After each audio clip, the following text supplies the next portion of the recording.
Hello students, welcome to another video. আজকে আমরা আলোচনা করব ক্লাস 12-এর English subject Lesson-1 the eyes have it written by Ruskin Bond. তো চলো কোনো রকম দেরি না করে আজকে আমরা শুরু করি আজকের ভিডিও। সর্বপ্রথম আমরা রাইটার সম্পর্কে দুই এক কথা জেনে নেব, তারপরে আমরা মূল টেক্সটে ঢুকব।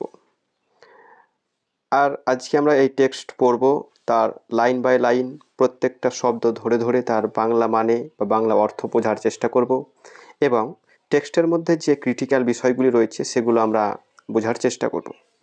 কাজেই টেক্সট পড়তে পড়তে বা বুঝতে যদি তোমাদের কোনো রকম সমস্যার সম্মুখীন হতে হয়, কমেন্ট বক্সে কমেন্ট করো, তোমাদের সেই সমস্যার সমাধান আনার চেষ্টা করব। কাজে ভিডিওটা শেষ পর্যন্ত দেখতে থাকো মন দিয়ে, কোনো রকম স্কিপ করবে না। লিখেছেন আমাদের রাস্কিন বন্ড। তিনি জন্মগ্রহণ করেছেন 1934, দ্যাট মিনস 1934 সালে। Is a widely read writer of India origin who writes in English.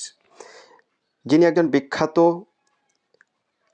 Indian English writer, যাকে খুব পড়া হয় বা তিনার লেখা খুব পড়া হয় এই ভারতবর্ষের মধ্যে। যিনি লেখেন কিসে, কোন ভাষায়? ইংলিশ ভাষায় তিনি লেখেন। The settings for most of his stories are the hills of the Himalayas. তার বেশিরভাগই লেখার বা গল্পের মধ্যে যে সেটিংস বা ব্যাকগ্রাউন্ড বা মূল বিষয় যেটা থাকে সেটা হচ্ছে hills of Himalaya. Amongst his most notable works আর, তার মোস্ট যে নোটেবল উল্লেখযোগ্য যে লেখা রয়েছে সেই লেখাগুলির মধ্যে রয়েছে the room on the roof, the angry river, rain in the mountains. এইগুলি হচ্ছে তার নোটেবল বা বিখ্যাত লেখা। এরপরে আমাদের দেওয়া আছে যে আমাদের ছোট্ট গল্প যেটা আমরা পড়তে চলেছি আজকে, আমাদের পাঠ্য বিষয়, সে সম্পর্কে কিছু লেখা আছে। তো আমরা এটা গল্প পড়ার পরেই তোমাদের সম্মুখে ব্যাখ্যা করব যে গল্পের মধ্যে কি বলা রয়েছে। জাস্ট প্রথম লাইনে একটা জিনিস লেখা আছে, দেখো, এটা হচ্ছে সিচুয়েশনাল আইরনি। ওকে, তো হোয়াট ইজ সিচুয়েশনাল আইরনি এটা আমরা টেক্সট পড়ার পরেই ব্যাখ্যা করব। চলো আমরা মূল টেক্সটে যাই, তাহলেই বুঝতে পারবে যে টেক্সটের মধ্যে কি আছে। ওকে, খুব ছোট্ট ছোট্ট করে আমি তোমাদের সম্মুখে ব্যাখ্যা করে যাব, তোমরা মনোযোগ সহকারে বোঝার চেষ্টা করো। I had the train compartment to my self up to Rohana. এখানে আমাদের কে বলছে? I had the train compartment to my self up to Rohana. বলছে রোহানা স্টেশন পর্যন্ত ট্রেন কম্পার্টমেন্ট বা ট্রেন কামরায় আমি একাই ছিলাম। কে বলছে এখানে? আই মানে আমি বলছি, মানে যিনি বর্ণনা করছেন তিনিই বলছে আমি একাই ট্রেন কম্পার্টমেন্টের মধ্যে একাই ছিলাম রোহানা স্টেশন পর্যন্ত। দেন তারপরে এ গার্ল গট ইন, একটা মেয়ে সেই কামরার মধ্যে প্রবেশ করলো। দ্য কাপল, সেই দম্পতি, হু স হার অফ, যারা তাকে কি করতে এসেছিলো? সেই স্টেশনে ছাড়তে এসেছিলো বা বিদায় দিতে এসেছিলো। ওয়ার প্রবাবলি হার প্যারেন্টস, সম্ভবত তার পিতামাতা। এখানে আমাদের ন্যারেটর বা যিনি বর্ণনা করছেন তিনি এখানে গেস করছেন বা তিনি মনে মনে ভাবছেন সম্ভবত হতে পারে তার পিতামাতা, সেই দম্পতি যারা তাকে বিদায় দিতে এসেছিল। They seemed very anxious about her comfort, কারণ কি হচ্ছে, তারা ভেরি মাচ অ্যানাক্সিয়াস, খুব উদ্বিগ্ন মনে হচ্ছে, খুব চিন্তিত মনে হচ্ছিল। কিসের জন্য? অ্যাবাউট হার কমফোর্ট, সেই মেয়েটির স্বাচ্ছন্দ্যের বিষয়ে। নেক্সট লাইন কি বলছে? And the woman gave the girl detail instruction, এবং সেই মহিলা সেই মেয়েটিকে পুঙ্খানুপুঙ্খভাবে নির্দেশ দিয়েই চলছে। কী নির্দেশ দিচ্ছিল? যে as to where to keep her things, কোথায় তার জিনিসপত্র রাখবে, where not to lean out of window, কখন সে জানালার বাইরের দিকে ঝুঁকবে না, and how to avoid speaking to strangers, এবং কিভাবে অপরিচিত লোকের সঙ্গে কথা বলা বা কথা বলার থেকে নিজেকে বিরত রাখবে বা এড়িয়ে এড়িয়ে থাকবে অপরিচিত লোকের সঙ্গে। নেক্সট প্যারা দাও কি বলছি। দে কল্ড দেয়ার গুড বাইজ, তারা তাদের শেষ বিদায় সেই মেয়েটিকে জানিয়ে দিল। অ্যান্ড এবং the train pulled out of the station, এবং স্টেশন থেকে সেই ট্রেনটি চলতে শুরু করলো। As I was totally blind at that time, as যেহেতু I was totally blind at that time, সেই সময় আমি পুরোপুরিভাবে কী ছিলাম? অন্ধ ছিলাম। এখানে কে বলছে? আমাদের ন্যারেটর বলছে আমি যেহেতু সেই সময় পুরোপুরিভাবেই অন্ধ ছিলাম। এখানে প্রশ্ন আসতেই পারে এমসিকিউ বা এসিকিউ যাই আসুক না কেন যে আমাদের ন্যারেটার সেই টাইমে কেমন ছিল, তো আমরা বলবো totally blind. Okay, next. My eyes sensitive only to light and darkness. আমার চোখ কেবলমাত্র বুঝতে পারতো, কি বুঝতে পারতো? টু লাইট অ্যান্ড ডার্কনেস, আলো এবং অন্ধকার। তাহলে প্রশ্ন যদি আসে আমাদের ন্যারেটারের চোখ কি সে সেন্সিটিভ ছিল, তো বলতে হবে light and darkness. Okay, next. I was unable to tell, আমি বলতে অক্ষম হব বা আমি বলতে পারবো না what the girl look like, মেয়েটি দেখতে কেমন। আমি বলতে পারবো না যে মেয়েটি দেখতে কেমন ছিল, বাট কিন্তু আই নিউ, আমি জানি, সি ওর স্লিপার, সে চটি জুতো পরেছিল। From the way they slapped against her heel, যখন সে রাস্তার মধ্যে দিয়ে হাঁটছিল তখন সেই চটি জুতোগুলো কী করছিল? স্ল্যাপড এগেনস্ট হার হিল, তার গোড়ালির মধ্যে চটাস চটাস করে আওয়াজ করতেছিল। যদি প্রশ্ন আসে সেই মেয়েটি কেমন জুতো পরেছিল, তা বলতে হবে স্লিপার্স, দ্যাট মিন্স চটি জুতো। Okay, next part. It would take me some time to discover something about her looks, এটা আমার কাছে একটু সময় সাপেক্ষ ব্যাপার সেই মেয়েটির সম্বন্ধে জানতে, বা সেই মেয়েটি যে দেখতে কেমন সেটা জানতে আমাকে একটু সময় লাগতে পারে। And perhaps I never would, হয়তো বা আমি বলতেও পারবো না। বাট কিন্তু I liked the sound of her voice, কিন্তু আমি তার গলার স্বরটাকে অনেক পছন্দ করি।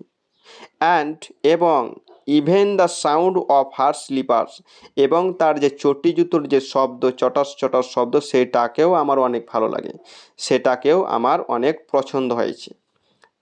দেখো খুব সুন্দর। তারপরে দেখো নেক্সট প্যারা কি বলছে, are you going all the way to Dehra, I asked, আমাদের ন্যারেটার আমাদের বর্ণনাকারী জিজ্ঞাসা করছেন আপনি কি দেহরা পর্যন্ত যাবেন। তারপর কি হচ্ছে নেক্সট পার্ট দেখো, বলছে I must have been sitting in a dark corner, সম্ভবত বা মনে হয় আমি একটা অন্ধকার কোণে বসেছিলাম। কেন? বিকজ, কারণ মাই ভয়েস স্টার্টেলড হার, আমার শব্দ বা আমার গলার স্বর সেই মেয়েটিকে ভয় পাইয়ে দিয়েছিল বা আতঙ্কিত করে তুলেছিল। এখানে আমাদের ন্যারেটার বলছে যে আমি হয়তো কোনো এক অন্ধকার কোণে বসেছিলাম, সেহেতু আমার ভয়েস বা আমার গলার স্বর সেই মেয়েটিকে আতঙ্কিত ও ভয় পাইয়ে দিয়েছিল। এখানে প্রশ্ন আসতেই পারে যে ন্যারেটার নিজের সম্বন্ধে কী ভেবেছিলেন বা তিনি যে কোথায় বসেছিলেন, কিভাবে তিনি বর্ণনা করেছেন, তা বলতে হবে তিনি সম্ভবত বা তিনি হয়তো একটি ডার্ক কর্নারে বসেছিলেন, সেহেতু সেই মেয়েটি তার কথা শুনে, গলার স্বর শুনে একটু ভয় পেয়ে গেছেন।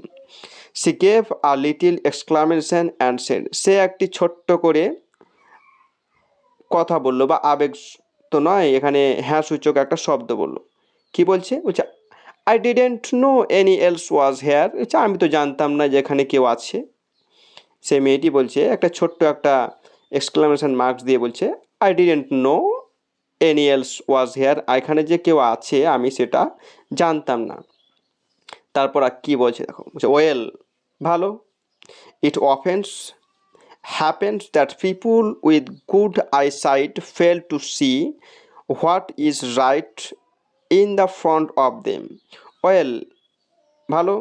It often happens that people, এটা সেই সব লোকেদের সম্মুখে ঘটে থাকে বা সঙ্গে ঘটে থাকে যাদের দৃষ্টি খুব ভালো, তাদের দৃষ্টি গুড আইসাইট, খুব ভালো দৃষ্টিসম্পন্ন ব্যক্তি, ফেল টু সি, তারা দেখতে ব্যর্থ হয় what is right in front of them, তাদের সম্মুখে বা সামনে যে কী জিনিস রয়েছে সেই সব ভালো দৃষ্টিসম্পন্ন লোকগুলো দেখতে ব্যর্থ হয়।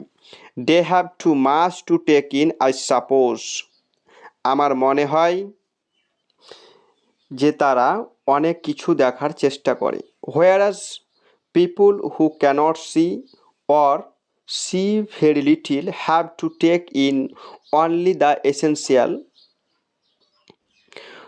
অপরদিকে যে সকল লোক দেখতে পায় না বা অল্প দেখতে পায় সেই সব লোকগুলো কেবলমাত্র কী করে? প্রয়োজনীয় জিনিসগুলি দেখার জন্য মনোনিবেশ করে বা দেখার চেষ্টা করে, সেদিকে মনোযোগ দেয়। Whatever registers most tellingly on their remaining sense, তার যে আদার্স যে ইন্দ্রিয়গুলি রয়েছে সেগুলো যার প্রভাব পড়ুক না কেন সেই ইন্দ্রিয়গুলির ওপর, সেগুলির সে দেখার চেষ্টা করে। ঠিক আছে, চলো নেক্সট পার্ট। এখানে আমাদের ন্যারেটার এখানে তিনি একটা ব্যঙ্গ করে বললেন, বা এটা হয়েই থাকে প্রায়, যে ভালো দৃষ্টি সম্পন্ন লোক যারা থাকে তারা সামনের যে ছোট ছোট জিনিসগুলো থাকে, হতে পারে সেগুলো অত্যন্ত গুরুত্বপূর্ণ, কিন্তু সেগুলো দেখতে ব্যর্থ হয়। আর যারা অল্প দৃষ্টি সম্পন্ন বা কেউ দেখতেই পায় না, সে তার যে প্রয়োজনীয় জিনিস সেগুলো দেখারই চেষ্টা করে, অন্যান্য কোনো জিনিস দেখার চেষ্টা করে না। ঠিক আছে, চলো তারপর কি বলছি। বলছে, I didn't see you either, I said, but I heard you come in. বলছে, আমিও তোমাকে দেখতে পাইনি। কে বলছে? আই সেড, আমি বললাম, মানে আমাদের ন্যারেটর বলছে আমিও তোমাকে দেখতে পাইনি, but I heard you come in, কিন্তু আমি শুনতে পেলাম যে তুমি এসেছো। ঠিক আছে, next. I wondered if I would be able to prevent her from discovering that I was blind. কি বলছে? I wondered if I would able to prevent her from discovering that I was blind. আমি ভাবলাম, আমি কি পারবো? If I would able to prevent her, আমি কি তার থেকে লুকিয়ে রাখতে পারবো? From discovering, যেটা বুঝতে পারবে না, দ্যাট আই ওয়াজ ব্লাইন্ড, আমি কি তার থেকে লুকিয়ে রাখতে পারবো যে আমি চোখে দেখতে পাই না? Provided I keep to my seat, I thought it shouldn't be difficult. এর থেকে ভালো হয় যে আমি আমার নিজের জায়গায় বসে থাকি, এটা আমার জন্য খুব একটা কষ্টকর বিষয় হবে না। চলো next part. Then I had আগের লাইন। দ্য গার্ল সেড, সেই মেয়েটি বলল, কি বলছে? I am getting off at Saharanpur, আমি সাহারানপুর স্টেশনে নেমে যাব।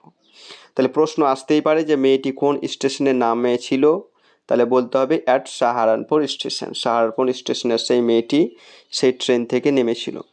মাই aunt is meeting me there, আমার আন্ট বা কাকিমা বা পিসি যাই বলুক না কেন, সেখানে আমার জন্য সেখানে অপেক্ষা করছে। Then I had better not get too familiar, I replied, তাহলে তোমার সঙ্গে আমার এত মেলামেশা করা উচিত হবে না। আন্টস আর ইউজুয়ালি ফরবিডেবল ক্রিয়েচার্স, কাকিমারা বা পিসিমণিরা একটু অন্য রকম প্রাণীর বা অন্য রকম বা অন্য ধরনের লোক হয়ে থাকে। ঠিক আছে, নেক্সট দেখো, বলছে হোয়ার আর ইউ গোয়িং, সে আমাকে জিজ্ঞাসা করছে, বলছে আপনি কোথায় যাবেন? তা উত্তরে বললাম, to Dehra and then to Mussoorie. বলছে প্রথমে আমি যাব দেহেরা, অ্যান্ড দেন তারপরেই টু মৌসুরি, তারপরে আমি মৌসুরি যাব। তা প্রশ্ন আসতেই পারে যে আমাদের ন্যারেটার সর্বপ্রথম কোথায় যাবেন, সেখান থেকে আবার কোথায় যাবেন। যদি একদম লাস্ট ডেস্টিনেশন, মূল জায়গা কোথায়, তাহলে হবে মৌসুরি। আর যদি বলা হয় যে প্রথমে কোথায় যাবেন, তো প্রথমে যাবেন তেহরা এবং তারপরে যাবেন মৌসুরি। ঠিক আছে, নেক্সট দেখো। বলছে ও হাউ লাকি ইউ আর, বলছে ও সত্যি আপনি কত ভাগ্যবান। সে মেয়েটি বলছে আই উইশ, আমি মনে মনে অনেক আশা করছি, আই ওয়ার গোয়িং টু মৌসুরি, যদি আমি মৌসুরি যেতে পারতাম। আই লাভ দ্য হিলস, আমি সেই পাহাড়গুলোকে ভালোবাসি। স্পেশালি ইন অক্টোবর, বিশেষ করে অক্টোবর মাসে। Next, yes this is the best time, I said calling on my memories. আমি আমার স্মৃতি থেকে বললাম, বা আমি আমার জ্ঞান থেকে বললাম, yes October is the best time, this is the best time, হ্যাঁ এটাই হবে সব থেকে ভালো সময়। যদি প্রশ্ন আসে যে কোন টাইমটাকে ভালো সময় বলা হচ্ছে মৌসুরি যাওয়ার জন্য, তা বলতে হবে October is the best time. এখানে আমাদের ন্যারেটর বলছেন, yes this is the best time, I said calling on my memories, আমি আমার স্মৃতি উস্কে বললাম, বা স্মৃতি থেকে আমি যে জানি যে অক্টোবর টাইমটা হচ্ছে সব থেকে ভালো সময়, সেহেতু আমি তার সম্মুখে বলে ফেললাম। The hills are covered with wild dahlias, বন্য ডালিয়া ফুলে সেই পাহাড় বা পর্বতগুলি সেই ঢেকে থাকে। And the sun is delicious, সূর্যর খুব মনোরম, সূর্যর আলো। অ্যান্ড অ্যাট নাইট, এবং রাত্রিবেলায়, you can sit in front of a log fire and drink a little brandy, এবং রাত্রিবেলায় তুমি কাঠের আগুনের পাশে বসে সামান্য বা কিছু পরিমাণ ব্র্যান্ডি পান করতেই পারো। Most of the tourist have gone, সে সময় বেশিরভাগই সেই যাত্রী বা পর্যটকরা সেখান থেকে চলে যায়। And the roads are quiet and almost deserted, এবং সেই সময় রোড বা রাস্তা ফাঁকা থাকে এবং অলমোস্ট ডেজার্টেড, এবং একদম মানব শূন্য, জনমানব শূন্য জায়গা হয়ে যায় সেই সময়। অক্টোবর টাইমটা হচ্ছে সব থেকে সেই জন্য best time. Yes, October is the best time. ঠিক আছে, তারপরে দেখো, সি ওয়াজ সাইলেন্ট, সে একদম চুপচাপ ছিল। কে ছিল? সেই মেয়েটি চুপচাপ ছিল। আই ওয়ান্ডার্ড, আমি ভাবলাম, if my words had touched her, আমার কথাবার্তা কি তাকে আঘাত করলো? Or whether she thought me a romantic fool, অথবা সেই মেয়েটি কি আমাকে একটি বোকা প্রেমিক ভাবলো? Then I made a mistake, তারপরেই আমি একটা ভুল করে বসলাম। কে বলছে? আমাদের ন্যারেটার। কি ভুল করে বসলো? পরের ভিডিওতে এখান থেকে আমরা পড়ব। ততক্ষণে take care and keep watching. Thanks for watching. Yeah.